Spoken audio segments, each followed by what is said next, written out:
രണ്ട് പ്രധാനപ്പെട്ട വിഷയങ്ങളിലുള്ള കോൺക്ലേവുകൾ ഓഗസ്റ്റ് മാസം UDF സംഘടിപ്പിച്ചിരിക്കുകയാണ്. ഒന്ന് നാളെ ഓഗസ്റ്റ് 2-ാം തീയതി തിരുവനന്തപുരത്ത് വെച്ച് ഹയർ എഡ്യൂക്കേഷൻ കോൺക്ലേവ് സംഘടിപ്പിച്ചിരിക്കുകയാണ്.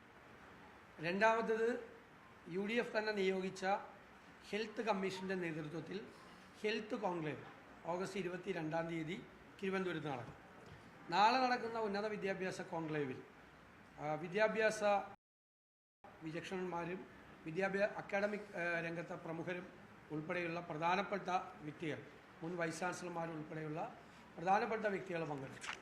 ഈ കേരളത്തിലെ ഉന്നത വിദ്യാഭ്യാസ രംഗം തകർച്ചയെ നേരിടുന്ന ഒരു കാലഘട്ടത്തിൽ ആ തകർച്ചയ്ക്ക് കാരണമായ വിഷയങ്ങളെക്കുറിച്ചുള്ള ഗൗരവതരമായ ചർച്ചയാണ് നടത്തുന്നത്.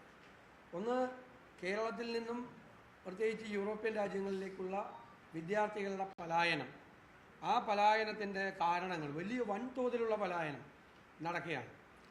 മാത്രമല്ല, നമ്മുടെ പ്രധാനപ്പെട്ട കോഴ്സുകളിൽ കുട്ടികൾ പഠിക്കാനില്ല.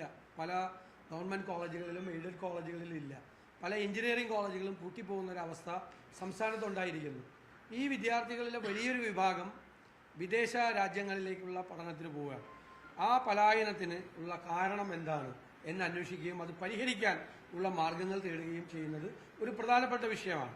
അക്കാഡമിക് രംഗത്ത് കരിക്കുലം ചേഞ്ച്, ആ മാറ്റത്തിന് വേണ്ടിയിട്ടുള്ള പുതിയ കാലം മാറിക്കൊണ്ടിരിക്കുകയാണ്. തൊഴിലിൻ്റെ സ്വഭാവം തന്നെ മാറിക്കൊണ്ടിരിക്കുകയാണ്.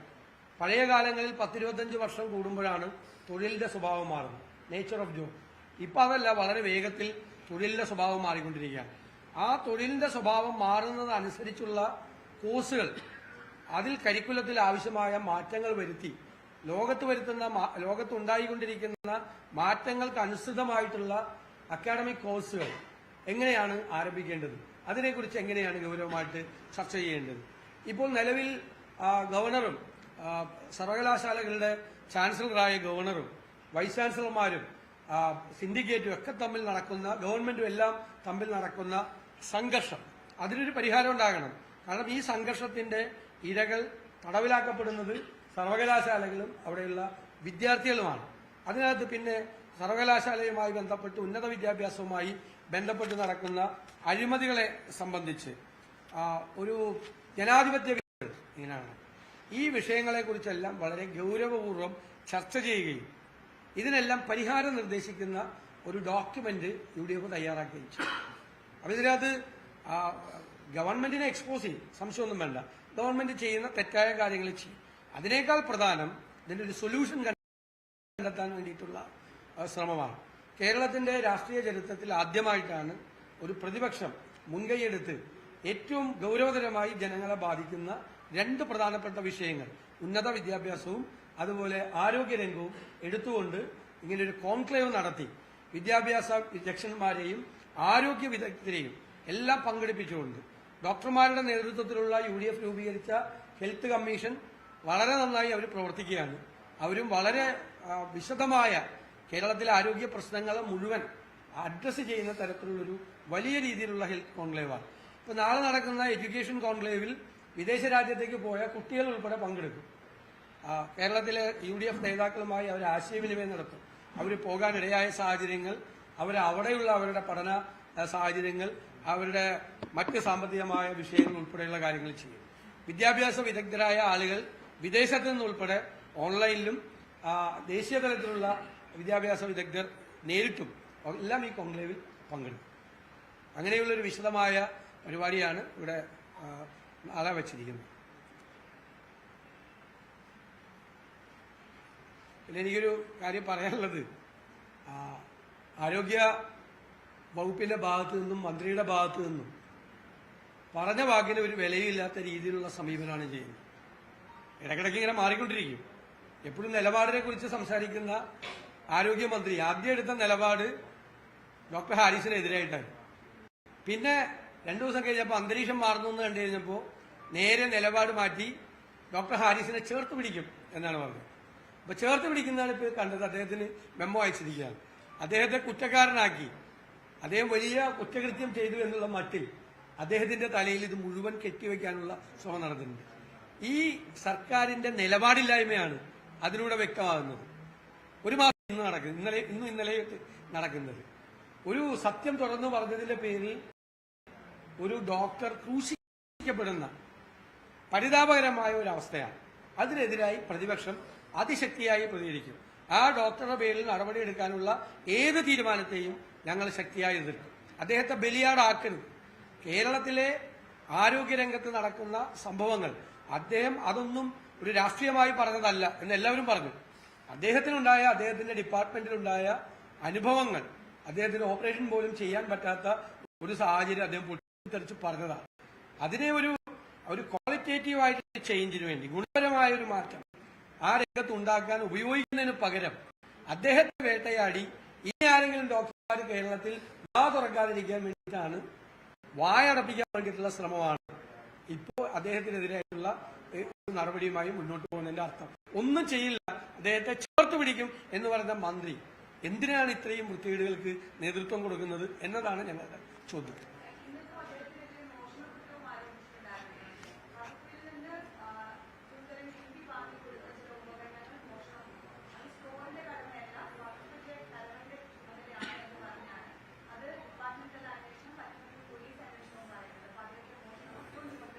അദ്ദേഹത്തെ പീഡിപ്പിക്കുന്നതിന് വേണ്ടിയിട്ടുള്ള ശ്രമമാണ് നടത്തുന്നത്. അദ്ദേഹത്തെ പോലുള്ളൊരു സത്യസന്ധനായ ഒരു ഡോക്ടറെ, ₹1 കൈക്കൂലി വാങ്ങിക്കാത്ത ഒരാളെ, ഏറ്റവും നീതിപൂർവമായി ജോലി ചെയ്യുന്ന ഒരാളെ എത്രമാത്രം ഒരു ഗവൺമെന്റ് പീഡിപ്പിക്കുന്നു എന്നതിന്റെ ഉദാഹരണമാണ്. ഇത് സ്റ്റാലിന്റെ റഷ്യയല്ല, ഇത് കേരളമാണ്. ഞങ്ങൾ ബഹുമാനപ്പെട്ട മുഖ്യമന്ത്രിയെ വിനയപൂർവ്വം ഓർമ്മപ്പെടുത്തുന്നു, ഇത് സ്റ്റാലിന്റെ റഷ്യയല്ല, ഇത് ജനാധിപത്യ കേരളമാണ്. ആ പാവപ്പെട്ട ഡോക്ടറുടെ മീതെ മോഷണക്കുറ്റം ചോദിച്ചിരിക്കുകയാണ്. സ്റ്റോറിൽ നിന്ന് സാധനം കാണാതെ ഡോക്ടർ എങ്ങനെ ഉത്തരവാദി? ഒരു ഗുളികയുടെ പാക്കറ്റ് പോയി കഴിഞ്ഞാൽ ഡോക്ടർ എങ്ങനെ ഉത്തരവാദിയാകുന്നത്? അത് സ്റ്റോർ കീപ്പ് ചെയ്യേണ്ടത് വേറെ സംവിധാനമല്ലേ? ഹെഡ് ഓഫ് ദ ഡിപ്പാർട്ട്മെന്റ് ആണോ? നീ അദ്ദേഹം മോഷ്ടിച്ചുകൊണ്ടോ എന്നാണ്?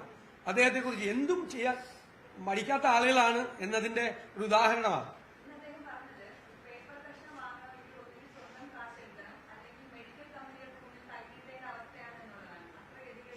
അല്ല, അത്ര ഗതികേടുണ്ടല്ലോ. സർജറി ചെയ്യാൻ പോകാൻ നേരത്ത് കത്രികയും നൂലും, തുന്നിക്കൂട്ടാനുള്ള നൂലും സൂചിയും കൂടി രോഗി മേടിച്ചു കൊണ്ടുപോകേണ്ട സ്ഥിതിയിലാണ് കേരളത്തിലെ മെഡിക്കൽ കോളേജുകൾ.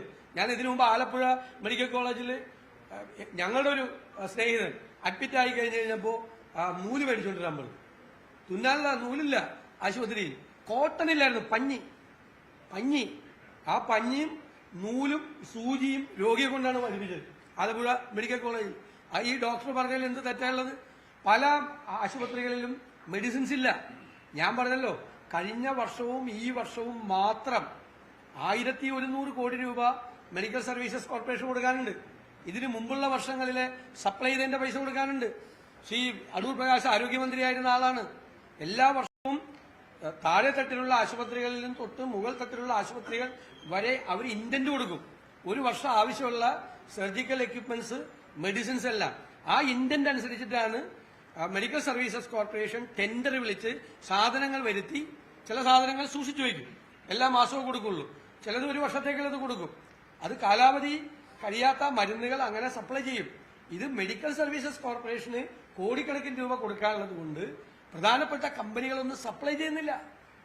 അവർ മാത്രമല്ല, പണം കൃത്യമായിട്ട് കിട്ടാത്തതുകൊണ്ട് 30% മരുന്നിന്റെ വിലയും അവർ വർദ്ധിപ്പിച്ചു.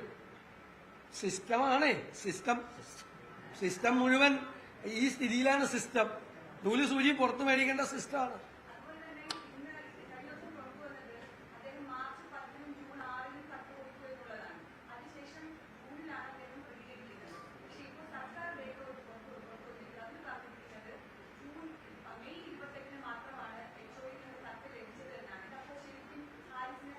ഈ അന്വേഷണ കമ്മിറ്റി റിപ്പോർട്ട് ഇതുവരെ പുറത്തുവിട്ടിട്ടില്ല.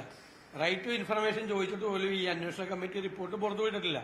അദ്ദേഹം വ്യക്തമാക്കിയതുപോലെ രാവിലെ മുതൽ വൈകുന്നേരം വരെ അദ്ദേഹത്തിന്റെ വസതിയിൽ നിന്ന് മുഴുവൻ കാര്യങ്ങൾ ഫോട്ടോസായിട്ട് എടുത്തിട്ടും തീർന്നില്ല. ഇനി ഇത് മതിയെന്ന് പറഞ്ഞിട്ടാണ് അന്വേഷണ കമ്മിറ്റി അവിടെ നിന്ന് പോയത്. ഗവൺമെന്റ് ഇതെല്ലാം വളച്ചൊടിക്കുകയും. എന്തിനാ കൂടുതൽ പറയണത്? ആ ഡോക്ടറെ മോഷണക്കുറ്റത്തിൽ വരെ പെടുത്തി എന്ന് പറഞ്ഞാൽ എന്തും ചെയ്യാൻ മടിക്കാത്ത ആളുകളാണ് അധികാരത്തിലിരിക്കുന്നത് എന്നതിന്റെ ഏറ്റവും വലിയ തെളിവാണ്.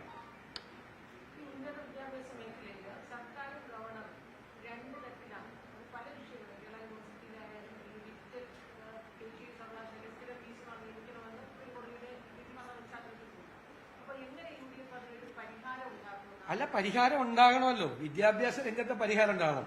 ഞങ്ങൾ പറഞ്ഞത് ഇപ്പോൾ ഉണ്ടായ സംഭവം നിസ്സാരമായ ഒരു കാര്യം ഊതി വീർപ്പിച്ചുണ്ടാക്കിയ ഒരു വിഷയമാണ്.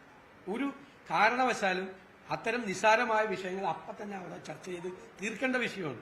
കേരള യൂണിവേഴ്സിറ്റിയിൽ ഒരു സെനറ്റ് ഹോൾ വാടകയ്ക്ക് കൊടുത്തതിന്റെ പേരിലുണ്ടായ സംഘർഷത്തിന്റെ പേരിൽ എന്തിനാണ് കണ്ണൂർ യൂണിവേഴ്സിറ്റിയിലും കൊച്ചിൻ യൂണിവേഴ്സിറ്റിയിലും കോഴിക്കോട് യൂണിവേഴ്സിറ്റിയിലും പ്രശ്നം ഉണ്ടാക്കിയത്? അവിടെയുള്ള ജീവനക്കാരെ പോയി തല്ലിയത്, അവരെ മുറിയിൽ അടച്ചിട്ട് കൂട്ടിയെന്തിന്? അപ്പൊ വിഷയങ്ങൾ തീർക്കണ്ടേ? ഇപ്പൊ മുഖ്യമന്ത്രിയും ഗവർണറും തമ്മിൽ ചർച്ച ചെയ്തല്ലോ. ചിലപ്പോൾ ഒരു പ്രാവശ്യം ചർച്ച ചെയ്താൽ തീരില്ല, ചിലപ്പോൾ 2 പ്രാവശ്യം ചർച്ച ചെയ്താൽ തീരില്ല. ചർച്ച ചെയ്ത് തീർക്കണം, വിഷയം തീർക്കണം. ഞങ്ങൾ ഏതെങ്കിലും പ്രതിപക്ഷം എടുക്കുന്ന സ്റ്റാൻഡാണോ ഞങ്ങൾ ഇക്കാര്യത്തിൽ എടുത്തത്? സാധാരണ പ്രതിപക്ഷമാണെങ്കിൽ അതിൻ്റെ അകത്ത് ഇവരൊക്കെ ആയിരുന്നെങ്കിൽ അതിൻ്റെ അകത്ത് എരുതിയിൽ എണ്ണ ഒഴിച്ച് വീണ്ടും ആളി കത്തിക്കാൻ ശ്രമിക്കും. ഞങ്ങൾ പറഞ്ഞാൽ ഇത് പരിഹാരം ഉണ്ടാക്കണമെന്നാണ്. കാരണം എന്തുകൊണ്ടാണ് ഞങ്ങൾ അങ്ങനെ പറഞ്ഞത്? ഇതിന്റെ വിക്ടിംസ് ആയിട്ട് ഇരകളായി മാറുന്നത് യൂണിവേഴ്സിറ്റിയും. എന്തൊരു മെസ്സേജാണ് കൊടുത്തത് കേരളത്തിന് പുറത്തേക്ക്, കേരളത്തിലെ സർവകലാശാലകളെ പറ്റി ഈ സമരവും ഈ വിഷയവും ഈ ബഹളങ്ങളും ഉണ്ടാകുന്നത്. ഇപ്പൊ തന്നെ ഇത് സെറ്റിൽ ചെയ്തിട്ടില്ലല്ലോ. അപ്പോൾ മുഖ്യമന്ത്രി കണ്ടു സംസാരിച്ചല്ലോ, മുഖ്യമന്ത്രി ഗവർണറെ കണ്ടു സംസാരിച്ചല്ലോ. അപ്പോൾ ഒരു ഫൈൻ മോർണിംഗ് സമരവും അവസാനിച്ചല്ലോ, സമരമില്ലല്ലോ. അപ്പൊ ഞാൻ പറഞ്ഞത് പരിഹരിക്കപ്പെടണ്ടേ? പരിഹരിക്കാൻ ഗവൺമെന്റാണ് മുൻകൈ എടുക്കേണ്ടത്. സർക്കാർ മുൻകൈയെടുത്ത് സർക്കാർ അത് പരിഹരിക്കണം. ജനാധിപത്യ വിരുദ്ധമായ മാർഗങ്ങൾ ഗവർണർ അവലംബിച്ചാൽ, ഭരണഘടനാ വിരുദ്ധമായ നിയമവിരുദ്ധമായ മാർഗങ്ങൾ ഗവർണർ അവലംബിച്ചാൽ അതിനെ കോടതി ചോദ്യം ചെയ്യണം. സുപ്രീം കോടതി ഉത്തരവ് വന്നിട്ടുണ്ടല്ലോ. വൈസ് ചാൻസലർമാരുടെ നിയമനവുമായിട്ട് ഗവൺമെന്റ് കൊടുക്കുന്ന പാനലിൽ നിന്ന് താൽക്കാലിക VC-മാരെ നിയമിക്കാൻ പറ്റുള്ളൂ. അപ്പൊ താൽക്കാലിക VC-മാരെ നിയമിക്കുന്നതിന് ഗവൺമെന്റ് പാനൽ കൊടുക്കണം. സുപ്രീം കോടതി ഉത്തരവിനെ ഗവർണർക്ക് ലംഘിക്കാൻ പറ്റുമോ? ഇതെന്താണെന്ന് വെച്ചാൽ ഇത് ഇടയ്ക്ക് സെറ്റിൽമെന്റ് ആയിരുന്നു. ഇപ്പൊ കേരള യൂണിവേഴ്സിറ്റി VC ഞാൻ ചോദിച്ചതുപോലെ RSSകാരനാണെന്ന് പറയും. ഇദ്ദേഹത്തെ ഹെൽത്ത് യൂണിവേഴ്സിറ്റി VC ആക്കിയത് ആരാ? RSSന്റെ ജ്ഞാനസഭയ്ക്ക് 2 വൈസ് ചാൻസലർമാർ പോയത്, 5 പേര് പോയത്. അത് 2 പേര് പിണറായി സർക്കാർ അപ്പോയിന്റ് ചെയ്ത വൈസ് ചാൻസലർമാരാണ്, 2 പേര്. അപ്പൊ RSSകാരാണോ അന്ന് പിണറായി സർക്കാർ വൈസ് ചാൻസലർമാരായിട്ട് വെച്ചത്? അല്ലേ ഗവർണറുമായിട്ടുള്ള ധാരണയിൽ ഒന്ന് നിങ്ങൾക്ക്, ഒന്ന് എനിക്ക്, ഞങ്ങൾക്ക് എന്ന് പറഞ്ഞിട്ടുള്ള ധാരണയിലാണോ വെച്ചത്? ആണോ? ആണോ? ആണോ? അതാണ് നിങ്ങളാണ് പറഞ്ഞത്, നിങ്ങളെ പാർട്ടിക്കാരാണോ പറഞ്ഞത്? ഈ മോഹനൻ കുന്നുമ്മൽ എന്ന് പറയുന്ന കേരള യൂണിവേഴ്സിറ്റിയുടെ VC RSSകാരനാണ്, ഞങ്ങളല്ല പറഞ്ഞത്. ആളെ അപ്പോയിന്റ് ചെയ്തത്, ആദ്യം അപ്പോയിന്റ് ചെയ്തത് പിണറായി സർക്കാരാണ്. ഗവൺമെന്റ് കൊടുത്ത പാനലിൽ നിന്നാണ് വെച്ചത്. ഗവൺമെന്റ് കൊടുത്ത പേര്, പിണറായി സർക്കാർ കൊടുത്ത പേരിൽ മോഹനൻ കുന്നുമ്മലുണ്ട്. അപ്പൊ RSSകാരനെ വെച്ചത് പിണറായി സർക്കാരല്ലേ? ഇന്നലെ ജ്ഞാനസഭയ്ക്ക് പോയ ഫിഷറീസ് യൂണിവേഴ്സിറ്റിയുടെ വൈസ് ചാൻസലർ അപ്പോയിന്റ് ചെയ്തത്. അപ്പൊ RSSകാരനാണ് വെച്ചത്, അല്ലെ അറേഞ്ച്മെന്റോ അഡ്ജസ്റ്റ്മെന്റോ ആയിരുന്നു തമ്മിൽ? അതാണ് എന്റെ ചോദ്യം.